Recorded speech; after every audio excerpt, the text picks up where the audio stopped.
Boa tarde a todos.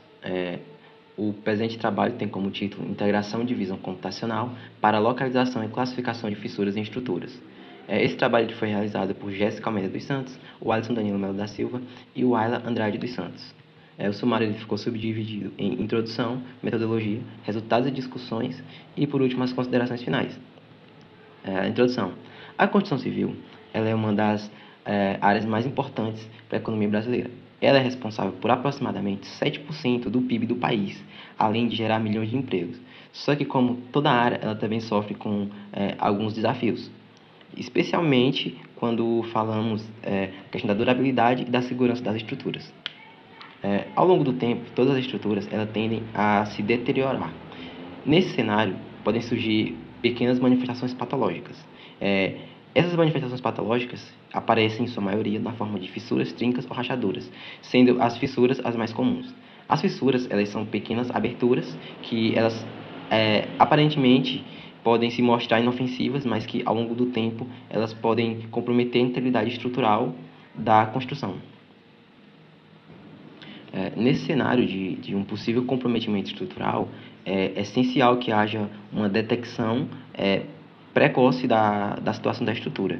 E, geralmente, uma inspeção visual ela demora e tem algumas limitações, como, por exemplo, a demanda de tempo, está sujeita a possíveis erros. E, além dos possíveis erros também, ela é impedida de ser feita de maneira rápida e eficaz numa área muito grande. Então, foi pensando justamente nisso que o nosso trabalho se desenvolveu. Ele busca aplicar redes neurais profundas, para automatizar esse processo, para que ele fique de forma mais eficiente e rápida. As redes neurais, por sua vez, elas são um modelo matemático que são subdivididos em neurônios da rede. Esses neurônios vão realizar cálculos matemáticos e passar para o próximo neurônio. Essa passagem ela torna possível o aprendizado da rede e, futuramente, as tomadas de decisões e previsões. Dentro dessa temática e de uma ampla pesquisa, resolvemos utilizar a arquitetura da rede YOLO. Ela é uma das mais rápidas e precisas na detecção de objetos em tempo real. Com ela foi possível criar um modelo capaz de identificar fissuras em estruturas por meio de imagens, com alta precisão. A YOLO ela é uma rede com arquitetura convolucional. A tradução da YOLO, o significado do nome dela significa olhe apenas uma vez, porque é isso que ela faz. Diferente de outras tecnologias desenvolvidas com a mesma finalidade dela, ela passa a imagem uma única vez, segmenta ela em várias partes e já emite um diagnóstico. Ela trabalha assim, o que diminui o que seria a necessidade computacional para fazer uma futura customização. E a YOLO ela também foi escolhida porque ela é uma das mais completas no segmento dela. Conforme mostra a figura 1, que é uma figura que foi tirada da própria biblioteca da rede YOLO, na figura podemos ver tudo que ela pode realizar. E na figura a gente pode observar que ela, além de fazer o reconhecimento, ela pode fazer uma classificação, um diagnóstico, tanto por imagem quanto em tempo real. A metodologia do trabalho ela se deu de forma sequencial, em etapas. E na etapa 1 foi realizado, primeiro, uma busca na literatura por um banco de dados com imagens. Ao encontrar o banco de dados, foram selecionadas 800 imagens, 500 imagens para treino, 100 imagens para validação e 200 imagens para teste. As imagens elas foram anotadas. Foi utilizada uma ferramenta chamada MakeSense AI, que permite marcar a localização exata das fissuras nas imagens. E, em seguida, elas foram organizadas em um arquivo no formato exigido pela arquitetura YOLO, incluindo também um arquivo editado pelos autores do trabalho em um formato chamado IAML, que serve como configuração da rede.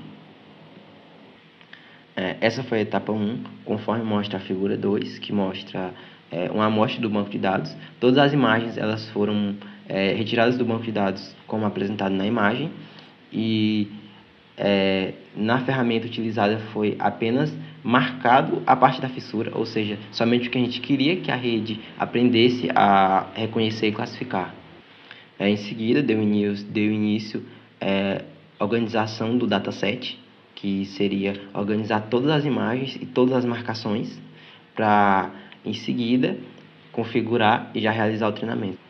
Depois da organização do dataset, deu início a etapa seguinte, a etapa número 3. Nela foi definido qual configuração ia ser usada para treino e também os parâmetros que iam ser integrados na rede. E em seguida, a etapa número 4, que consiste em o treinamento. O treinamento ele foi realizado na plataforma do Google Colab, que ele oferece um suporte de GPU, que foi essencial para treino dos cálculos das redes. E ao longo do treino foram sendo ajustados os parâmetros, como o tamanho do byte e o número de épocas. Por quê? Porque não seria tão relevante treinar uma rede utilizando 20.000 imagens propriamente ditas. Em algum momento, a rede já ia alcançar o potencial máximo dela e poderia até retroceder. Então, foi feito todo um estudo para tentar entender qual seria a melhor composição do número de imagens e do número de épocas. A figura 4, ela já mostra o treinamento em andamento, o treinamento da rede YOLO V8, que foi o modelo usado. Já mostra o treinamento acontecendo na figura. E dentro da figura a gente consegue observar alguns valores que são dados pela própria plataforma do Google Colab. Esses valores depois eles vão gerar gráficos e eles vão ser bem relevantes para a análise de aprendizado da rede. Os resultados de discussões. Foram realizados 6 experimentos.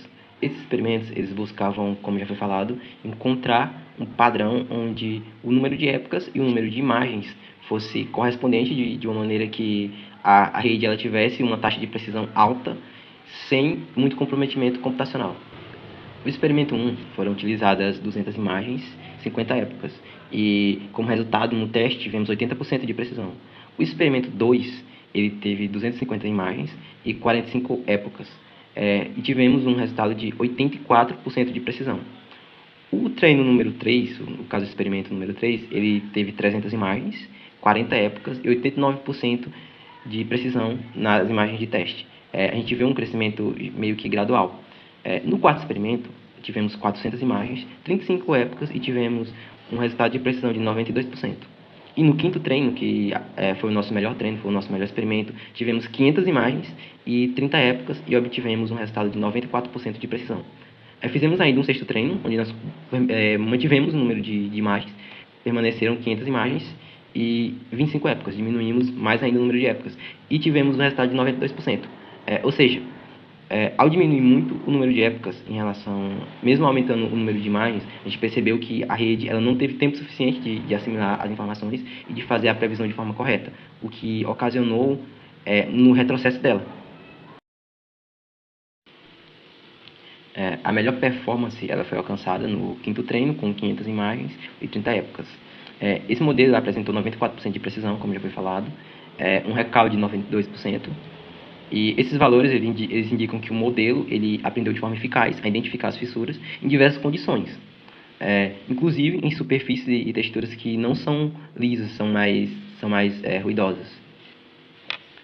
Isso pode ser visto na figura 5, que mostra o treino número 5, onde temos um recorte dos nossos resultados, onde mostra que as boxes, ou seja, as caixas de marcação, elas tiveram uma alta precisão em localizar as fissuras dentro da imagem.